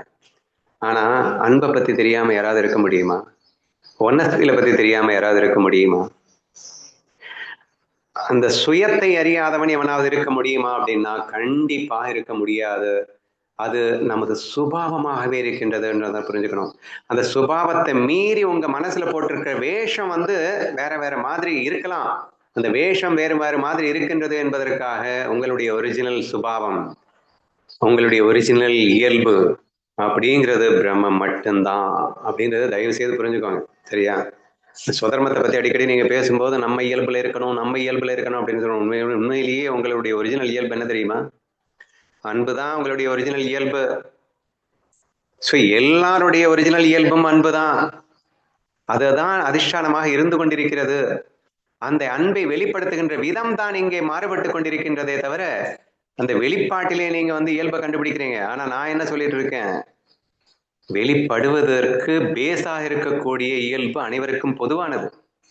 அவனுக்கு வேற இவனுக்கு வேற கிடையாது. வெளிப்பாட்டில் இவன் வித்தியாசத்தை காணலாம், ஆனால் அன்பில் என்ன வித்தியாசத்தை காண முடியும்? அப்போ எனக்கு நான் கை கொடுக்கணும்னு அவசியமே எப்படி இல்லையோ அதே மாதிரி இப்ப நான் உங்களுக்கு சொல்லிக் கொடுக்கணும்ன்ற அவசியமே இல்லைங்கிற நான். அதுக்காக நாங்க என்ன கையில என் கையை நான் கொடுக்க கூடாதுன்னு எவனாவது சட்டம் போட முடியுமா? அதனால நான் உங்ககிட்ட அப்படித்தான் பேசுவேன். Because there is no condition. என் கையை நான் பிடிப்பதில் எந்த ஆட்சேபனையும் எனக்கு இல்லாதது போலே உங்களிடம் நான் பேசுவதற்கு யாருக்கும் எந்த ஆட்சேபனையும் இருக்க முடியாது. பட் தேவையில்லைங்கிறேன், அவசியம் இல்லைங்கிறேன், ஆனாலும் செய்யறேங்கிறேன். So this is the important point to be noted அப்படின்றத புரிஞ்சுக்கோங்க. சரியா? உங்களுக்கு எதுவுமே தெரியாது இதை நான் சொல்லலைங்க, ஞானதேவரே சொல்லியிருக்காருங்க. நான் சொன்னாதான் நம்ப மாட்டேங்கல்ல. ஞானதேவர் ஞானேஸ்வரியில பல இடங்கள்ல சொல்லியிருக்காரு, ஸ்ரோதாக்களே உங்களுக்கு தெரியாதது எதுவும் இல்லை, நீங்கள் அனைத்தையும் அறிவீர்கள், நீங்கள் கவனமாக கேட்பதன் வாயிலாக சொல்லும் சாமர்த்தியமே எனக்கு வருகிறது என்று சொன்னால் நீங்கள் அறியாததை நான் உங்களுக்கு சொல்லித் தரும் எண்ணத்தில் நான் பேசவே இல்லைன்னு ஆணித்தரமா பேசியிருக்காருங்க. உங்களிடம் நான் தவறா பேசத்தான் முடியுமோ அப்படின்னா என்ன அர்த்தம்? இந்த பகவத்கீதையின் மிகப்பெரிய ஒரு விளக்கத்தை அவர் சொல்லிட்டு இருக்காரு. அதாவது பண்டிதர்களான உங்கள் சபையிலே நான் தவறாகத்தான் பேச முடியுமா அப்படின்னா என்ன அர்த்தம்? உங்களுக்கு எல்லாமே தெரியும், நான் தப்பு பண்ணவே முடியாதுன்னு அர்த்தம். ஞானதேவர் சொன்னதுதாங்க நான் பேசிட்டு இருக்கேன். இப்ப நீங்க ஒத்துக்கிட்டு தானே ஆகணும். ஆக உங்களுக்கு தெரியாதுன்னு இல்லை, தெரியும். ஏன்னா நீங்களும் பிரம்மம், நானும் பிரம்மம். பிரம்ம ரகசியத்தை பற்றி நான் பேச நீங்கள் கேட்க என்றது வெறும் மாயத் தோற்றம் என்றுதான் நடந்து கொண்டிருக்கிறது என்ற ரகசியத்தையும் இதன் வாயிலாக தெரிந்து கொள்ளுங்கள் அப்படின்னு சொல்றேன். யாராவது அப்செக்ட் பண்ணுவீங்களா? இல்ல, நீங்க முதல்ல முந்தியேவும் அந்த கிருஷ்ணா ஃபீல் பேசும்போது நகமும் நான் தான், பல்லு நீ தான், நீங்க கண்ணன் போடுவீங்க, இப்ப பிரம்மன் போடுறீங்க. பாகக்காய் நீ தான், எனக்கு கிளீன் பண்ண வந்திருக்க, கல்லீரல் நீ தான், ஃபுல்லா வர்ணனை நீங்க முந்தி பேசுவீங்கல்ல. கண்ணால் பிரம்மம் பேசுற மாதிரி இருக்கு. எனக்காக நீ வந்திருக்க, என் உடலை சுத்தம் பண்ணு, பேஸ்ட்ல இருந்து பிரஷ்ல இருந்து நீ தான், பல்லும் நீ தான், என்னை நீயே உன்னை சுத்தப்படுத்திக்கிற, அந்த மாதிரி நீங்க வர்ணனை கொடுப்பீங்க தெரியுமா? உள்ளங்கால்ல இருந்து நகமும் நீதான், அந்த நரம்பும் நீதான், எலும்பும் நீதான், கண்ணுக்காக பாகக்காய், இங்க இருக்கிற எல்லா நம்ம ஆப்போசிட் கேரக்டரா நினைச்சிருக்கிறது எல்லாமே நீதான். எனக்காக என்னை மெருகேற்றுவது, அதாவது என்னை அறிவதற்காக நீ இவ்வளவு வேஷம் போட்டு வந்திருக்க, அன்பை உணர்த்துவதற்கு அப்படிங்கிற மாதிரி நீங்க கொண்டு வரீங்க. அதுதான் இப்ப ஞாபகம் வந்துச்சு. கண்டிப்பா. நான் டெய்லி அதான் ஈவன் சுதா கூட சொல்லிட்டு இருக்கேன், 100% கிருஷ்ணா ஃபீல்ல மேட்ச் ஆகுது அப்படின்னு சொல்லிட்டு. அவர் ஒன்றும் டவுட்டே இல்லை. So we have to take it like that. So அனைத்தும் கண்ணன், அனைத்தும் பிரம்மம், எல்லாம் ஒண்ணுதான். ஸோ அந்த பிரம்ம பாவனையில் நாம் இருக்க வேண்டும் அப்படிங்கிறது தான் அவர் மெயினா சொல்ல வர்றது அப்படின்றத நம்ம புரிஞ்சுப்போம். இன்னொரு ஸ்லோகத்தையும் நம்ம படிச்சிடலாம்னு நினைக்கிறேன். 39th one. It is like words listening to words, or taste tasting itself, or light seeing itself through its own illumination. மேல சொன்ன அதே விஷயத்துக்கு எக்ஸாம்பிள்ஸ் தாங்க. கையை தொடுவதுன்னு ஒரு எக்ஸாம்பிள் கொடுத்தாரு. நம்ம மரமண்டிக்கு தான் ஏறாதுன்னு அவருக்கு தெரியும்ல, அதனால இவங்க பாருங்க நம்ம மரமண்டிக்கு தான் ஏறாதுன்னு தெரியும்லன்னு சொன்னேன். அது போய் தானே. நம்ம மரமண்டிக்கு எல்லாமே தெரியும்னு நினைச்சுதான் அவர் பேசுறாருன்னு கொஞ்ச நேரத்துக்கு முன்னாடி சொன்னேன். அப்போ அதுவும் பொய் தான், இதுவும் பொய் தான். சரியா? எல்லாமே பொய் தான். கன்ஃபியூஸ் ஆகாதீங்க, கேளுங்க. இது வார்த்தையே கேட்பது போல, சுவையே தன்னை சுவைப்பது போல, அல்லது ஒளியே தன் ஒளியால் தன்னை பார்ப்பது போலாகும். கை உள்ளங்கை, அதாவது ஒரு கை இன்னொரு கையோடு கை, என்னுடைய இடது கை என்னுடைய வலது கையை கை கொடுக்கிறது போல அப்படின்னு ஒரு எக்ஸாம்பிள் சொன்னார் இல்லையா? சோ அதை ரிலேட் பண்றதுக்கு இன்னொரு 3 எக்ஸாம்பிள் இங்கே காட்டியிருக்காரு. வார்த்தையை கேட்பது போல. வார்த்தை எப்படி வார்த்தையை கேட்கும்? ஃபர்ஸ்ட் வார்த்தைன்னா என்ன? வார்த்தை அப்படின்னா அதுல ஒரு மீனிங்ஃபுல்லான ஒரு வேர்ட் இருக்கு அப்படின்னு சொன்னோம். அதுக்கு ஒரு அர்த்தம் இருக்கு அப்படின்னு அர்த்தம். சரியா? இப்ப வார்த்தை அப்படின்னு சொல்லும் போதே அது சொல்லவும் செய்யும், கேட்கவும் செய்யும். சொல்பவனுக்கு ஒரு மீனிங் நான் இப்ப நான் சொல்லணும், நீங்க அந்த மீனிங்கை கேட்கணும். ஓகேவா? இப்ப நான் ஒரு என் மனசுக்குள்ள இருக்கக்கூடிய ஒரு விஷயத்த நான் உங்ககிட்ட ஷேர் பண்ணணும் அப்படின்னா, அப்போ நம்ம 2 பேருக்குமே பொதுவான ஒரு வார்த்தை அப்படிங்கிறது ஒண்ணு இருக்கணும். சரியா? இப்போ உங்களை நான் கூப்பிடணும்னு வச்சுக்கோங்களேன், இங்க வாடா அப்படின்னு சொல்லிட்டு நான் அந்த சப்தத்தை யூஸ் பண்றேன், அந்த வார்த்தையை யூஸ் பண்றேன். சரியா? இந்த வார்த்தையை நீங்க கேட்குறீங்க, கேட்டதுக்கு அப்புறமா நீங்க வர்றீங்க அப்படிங்கிற மாதிரி இருக்கு. ஆனா இந்த வார்த்தை 2 பேருக்கும் காமனா தானே இருக்கு. இப்ப உங்களுக்கு நான் சொன்ன லாங்குவேஜ் புரியலன்னா நீங்க வரமாட்டீங்க.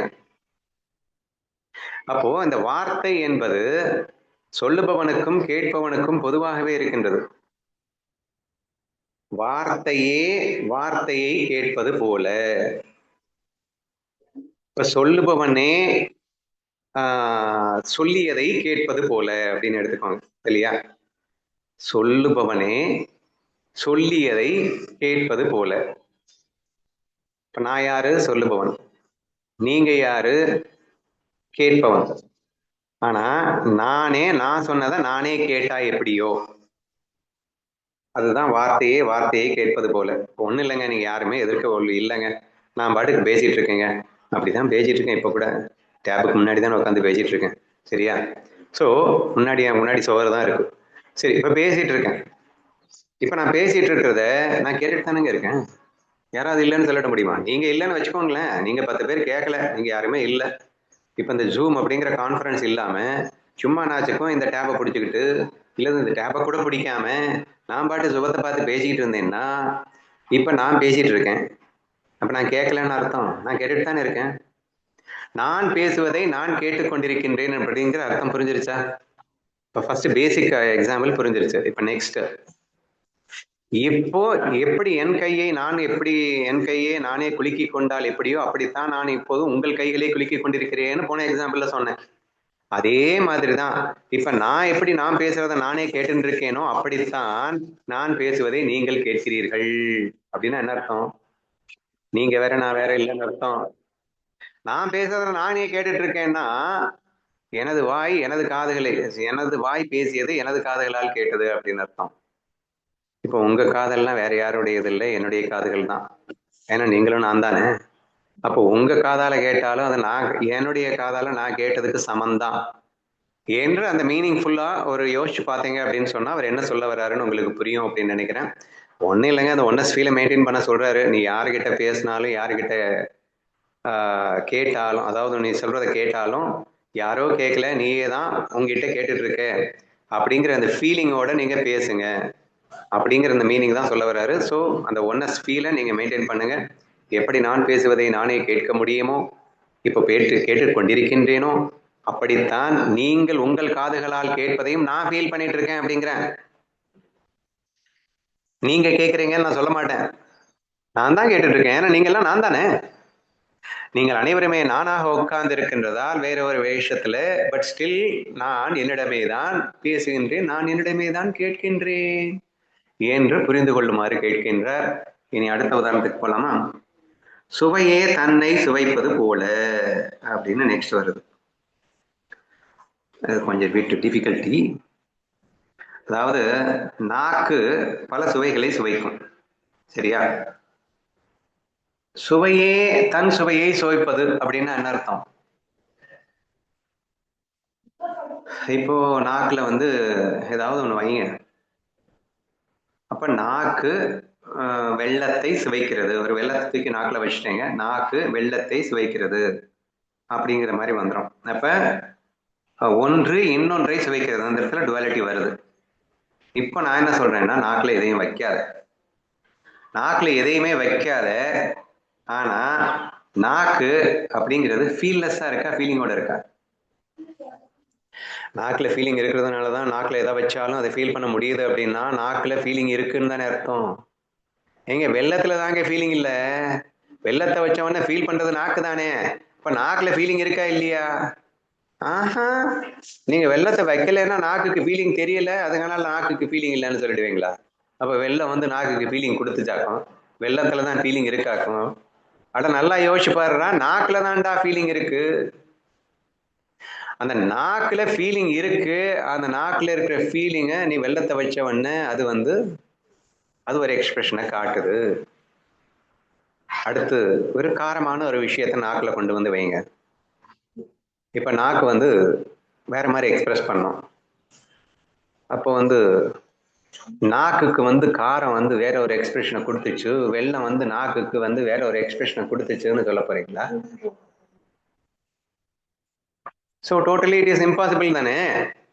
ஏன்னா நாக்கு ஜடங்க, காரமான வஸ்துவும் ஜடங்க. ஜடம் எப்படிங்க வந்து உணர்வுள்ள ஒன்றுக்கு உணர்வை கொடுக்க முடியும்? உணர்வுள்ள வஸ்து தாங்க ஜடத்துக்கு உணர்வு மாதிரி காட்ட முடியும்.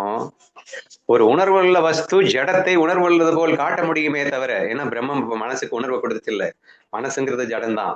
ஆனா சித்தாபாசன் வந்து மனசு உணர்வுள்ளவனை போல காட்டுறான்ல, அப்படின்னா என்னங்க அர்த்தம்? உணர்வுள்ளதுதான் ஒரு ஜடத்தை உணர்வுள்ளது போல் காட்ட முடியுமே தவிர, ஒரு ஜடம் எப்படிங்க உணர்வுக்கு உணர்வு கொடுக்க முடியும்? It's not possible. சரியா? இதை நல்லா புரிஞ்சுக்கோங்க. இப்ப புரிஞ்சுக்கிட்டீங்களா? இப்ப நல்லா நெக்ஸ்ட் இமேஜின் பண்ணுங்க. அப்போ இந்த வெள்ளத்தை என்னவாக கொண்டு ஒரு ஒரு இதுவா அதான் எப்படி சொல்றது தெரியல, வெள்ளம் அப்படிங்கிறத ஒரு பேஸா வச்சுட்டு ஒரு ஃபீலிங் எக்ஸ்பிரஸ் பண்ணுது, மிளகாய் அப்படிங்கிறத பேஸா வச்சுக்கிட்டு ஒரு ஃபீலிங் எக்ஸ்பிரஸ் பண்ணுது. அதே மாதிரி அறு சுவைகளை வச்சுக்கோங்க, எந்த சுவையை வச்சாலும் அந்த இதை பேஸா வச்சுக்கிட்டு டிஃப்ரெண்டா எக்ஸ்பிரஸ் பண்றது. ஆனா இந்த எல்லா டிஃப்ரெண்ட் எக்ஸ்பிரஷனும் நாக்கின் சுவை தானே. அப்போ நாக்கு சுவையே தன்னை சுவைப்பது போல அப்படின்னா என்ன அர்த்தம்? நாக்கே தான் நாக்கை சுவைக்கின்றதுன்னு அர்த்தம். நீங்க இந்த பொருட்களை வைக்கிறதுனால தானே நாக்கு சுவைச்சிச்சு. நீங்க பொருட்களை வைக்காத போதும் நாக்கு சுவைச்சுக்கிட்டு தான் இருக்கு. அதுக்கு பெஸ்ட் எக்ஸாம்பிள் தான் வைக்கும் போது அது தெரியுது அப்படின்னு சொல்ற வர. எக்ஸ்பிரஷிங் டிஃப்ரெண்ட்லி, எக்ஸ்பிரஸ் பண்ணும்போது உனக்கு புரியுது நாக்குல ஃபீல் இருக்கு அப்படின்னு சொல்லிட்டு, நாக்குல சுவை இருக்கு அப்படிங்கிறது எப்ப புரியுது? அது எக்ஸ்பிரஸ் பண்ணும்போது புரியுது. அப்ப எக்ஸ்பிரஸ் பண்ணலைன்னா அதுக்கு வந்து சுவை இல்லைன்னு அர்த்தமாயிடுமா அப்படின்னு நீங்க புரிஞ்சுப்பீங்களா? அது எவ்வளவு ஃபூலிஷ்னஸா இருக்கு. சோ தேர்ஃபோர் இந்த சுவையே தன்னை சுவைப்பது போல எப்படி இப்போ இவ்வளவு நேரம் அந்த நாக்கு எக்ஸாம்பிள் வச்சு புரிஞ்சுக்கிட்டீங்களோ அப்படித்தாங்க இந்த பிரம்மம் உலகத்தை சுவைச்சிட்டு இருக்கு. இப்ப பிரம்மமாக இருக்கின்ற நானே ஸ்ரீ வேஷத்துல கொஞ்சம் பீத்திக்கிறேன் நானு, ஸ்வீட் அப்படின்ற ஒரு எக்ஸ்பிரஷனை கொடுக்குது, வினோ வேஷத்துல காரம் அப்படிங்கிற ஒரு எக்ஸ்பிரஷனை கொடுக்குது. அப்படிங்கிறதுக்காக ஸ்ரீனுடைய டேஸ்ட் வேற அண்ட் வினோவுடைய டேஸ்ட் வேற ஆயிடுமா? டேஸ்ட் ஒண்ணுதான்ப்பா, எக்ஸ்பிரஷன் தான்ப்பா டிஃப்ரெண்ட். அது காரமா இருந்தாலும் ஸ்வீட்டா இருந்தாலும் expressing differently, but only the one taste which is called பிரம்மம், பிரம்மானந்தம், சச்சிதானந்தம் என்ற ஒரு உணர்வு தான். எக்ஸ்பிரஷன்ல டிஃப்ரெண்டா இருக்கும். அது பொய்யா சும்மா நாச்சுக்கும் அது வெளிப்படுது. ஆனா உண்மையில் இருக்கிறது அது ஒரு உணர்வு தானே. எப்படி சுவை என்பது ஒரே ஒரு சுவை தன்னையே சுவைத்துக் கொண்டிருந்தாலும் பல்வேறு சுவைகளை சுவைப்பது போன்ற ஒரு தோற்றத்தை ஏற்படுத்துகின்றதோ, அப்படித்தானடா இந்த உலகத்திலே ஒரே உணர்வு பல்வேறு உணர்வுகளாக தோற்றமளித்துக் கொண்டிருக்கிறது என்று உணர முயற்சி செய் அப்படிங்கிறத நீங்க 2வது எக்ஸாம்பிள்ல சொல்ல வரதா புரிஞ்சுக்கோங்க. இனி நெக்ஸ்ட், ஒளியே தன் ஒளியால் தன்னை பார்ப்பது போலாகும். நாக்கு முடிச்சிட்டாரா, கண்ணுக்கு வந்துட்டாருப்பா. இந்த கண்ணு என்ன பண்ணுது? ஒளியே தன் ஒளியால் தன்னை பார்ப்பது போலாகும். இந்த கண்ணை பார்க்க முடியாதுன்னு தானே நம்ம பேசிட்டு இருந்தோம். ஏதோ 2-3 ஓவிக்கு முன்னாடி என்ன பார்த்தோம் அப்படின்னா, கண் இந்த உலகத்தில் உள்ள எல்லாவற்றையும் பார்த்து விடும், ஆனால் கண்ணை பார்க்க முடியுமா? சச்சிதானந்தத்தை உணராது அப்படிங்கிற ஒரு விஷயத்தை எக்ஸ்பிளைன் பண்றதுக்காக அவர் சொன்ன எக்ஸாம்பிள் என்னன்னா, கண் தன்னை பார்க்க முடியாது, உலகத்தை மட்டும் பார்க்கும் அப்படின்ற மாதிரி எக்ஸாம்பிள் சொல்லியிருந்தாங்க. இங்க பாருங்க எக்ஸாம்பிள் எப்படி உல்டா பண்றாரு. ஒளியே தன்னொளியால் தன்னை பார்ப்பது போலாகும். இப்ப நான் பாக்குறேங்க, எத்தனையோ விஷயங்களை பாக்குறேன். இப்போ கண்ணை மூடிட்டேன், ஒண்ணுமே தெரியல. கண்ணை திறந்த உடனே எல்லாமே தெரியுது. கண்ணை திறந்தவுடன் இங்க ஒளி அப்படிங்கிறது நீங்க சிதாபாசனை மீன் பண்ணிக்கணும், அல்லது பிரம்ம உணர்வை மீன் பண்ணிக்கணும். சரியா? அந்த பிரம்ம உணர்வு அப்படிங்கிறது இருக்கிறதுனாலதான் இந்த உலகத்தை நாம் பார்க்க முடியுது. பிரம்ம உணர்வே இல்லை அப்படின்னா இந்த உலகத்தை நாம் பார்க்கவே முடியாது, இல்லையா? அப்போ இந்த உலகமாக இருப்பதுவே எது? பிரம்ம உணர்வு தான் உலகமா இருக்கு. எல்லா ரூபங்களிலும் இருப்பது பிரம்ம உணர்வு.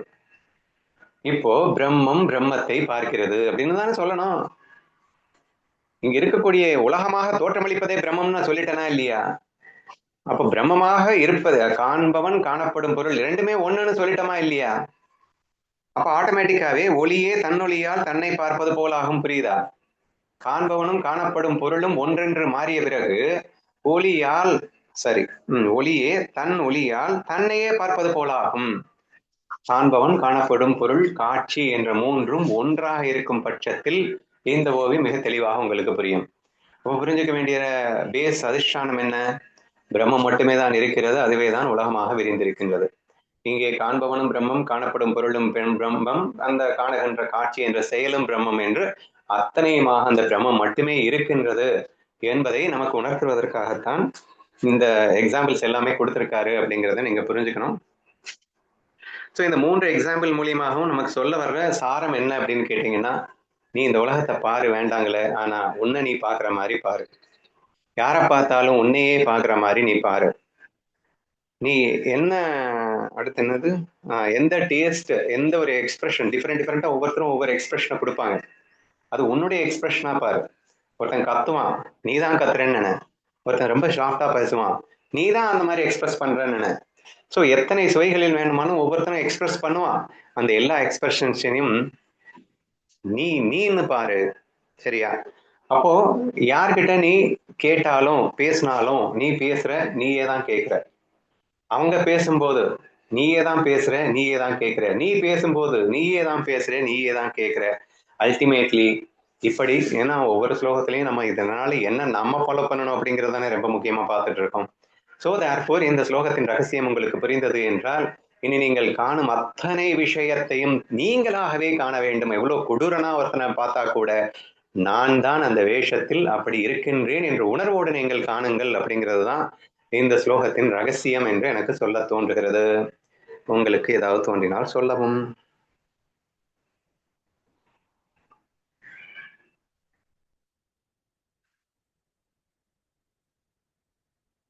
ஸோ ஃபைனலி 39வது ஸ்லோகத்தில் இது வார்த்தையை கேட்பது போல, சுவையே சுவைப்பது போல, அல்லது ஒளியே தன்னொளியால் தன்னை பார்ப்பது போல ஆகும் என்று ஞானதேவருக்கு நான் உன்னிடம் பேசுவதும் நீ என்னிடம் கேட்பதும் ஒரு கை இன்னொரு கைக்கு கை கொடுப்பது போல என்று சொல்லி அதை விஸ்தாரமாக இந்த உதாரணங்கள் வாயிலாக விளக்கி அருளி இருக்கின்றார்.